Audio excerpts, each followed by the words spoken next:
Spoken ইংলিশে improve করতে হলে ভিডিওটি তোমাদের জন্য। আচ্ছা দেখো, আমরা কিন্তু অনেক সময় এভাবে বলি, একটু স্ক্রিনে লক্ষ্য করো।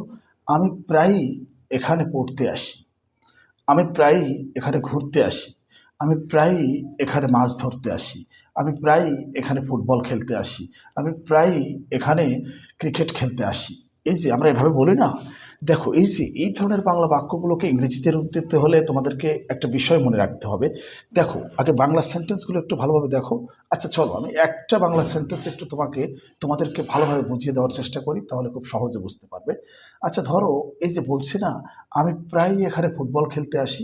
দেখো এই সেন্টেন্সটার ভিতরে একটু লক্ষ্য করো, এই সেন্টেন্সটার দিকে একটু ফোকাস করো। আমি প্রায়ই এখানে ফুটবল খেলতে আসি। দেখো এই যে বাংলা সেন্টেন্সের মধ্যে কি আছে? প্রায়। প্রায়। এই প্রায় ইংরেজিটা কি হবে জানো? ওপেন। ওপেন মানে প্রায়।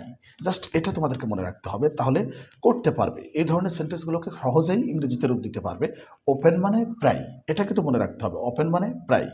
আচ্ছা এই যে ওপেন, ওপেনটা সাবজেক্টের পরে বসিয়ে দেবে, আর বাকিটা কিন্তু টেন্স অনুযায়ী হবে। ওপেন সাবজেক্টের পরে বসবে, আর টেন্স অনুযায়ী অংশটা আমাদের করে আসতে হবে। আচ্ছা চলো তাহলে মূল আলোচনায় আসি। দেখো স্ক্রিনে লক্ষ্য করো, আমি প্রায়ই এখানে ফুটবল খেলতে আসি। দেখো তার মানে আপাতত এখানে প্রায়টা রাখো।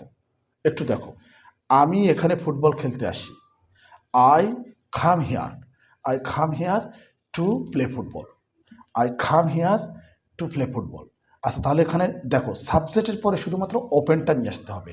আই ওপেন খাম হিয়ার টু প্লে ফুটবল। আমি প্রায়ই এখানে ফুটবল খেলতে আসি। আই ওপেন খাম হিয়ার টু প্লে ফুটবল। আমার মনে হয় বুঝতে পারছো, অর্থাৎ টেন্স অনুযায়ী হচ্ছে কিন্তু। আমি প্রায়ই এখানে ফুটবল খেলতে আসি। আই ওপেন খাম হিয়ার টু প্লে ফুটবল। আচ্ছা এবার দেখো, আমি প্রায়ই এখানে মাছ ধরতে আসি। তাহলে কি হবে? নিয়ম অনুযায়ী হবে, সাবজেক্টের পরে জাস্ট ওপেন বসাতে হবে। ওপেন, আই ওপেন খাম হিয়ার টু ক্যাচ ফিশ। আচ্ছা স্টুডেন্টস, শুধু ইংরেজি শিখলে হবে না, চলো আমরা একটু মোটিভেশনাল আলোচনা করি। আচ্ছা একটু মনোযোগ দিয়ে দেখো, ভালো লাগবে।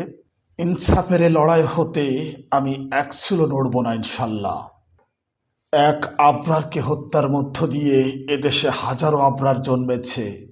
এক হাদিকে হত্যা করা হলে তাওহীদের এই জমিনে মহান আল্লাহ পাক লক্ষ হাদিকে তৈরি করে দিবেন। স্বাধীনতার এই ক্রুদ্ধ কণ্ঠস্বরকে কোনো দিন রুদ্ধ করা যাবে না। লড়াইয়ের ময়দানে আমি আমার আল্লাহর কাছে আরো সাহস ও শক্তি চাই।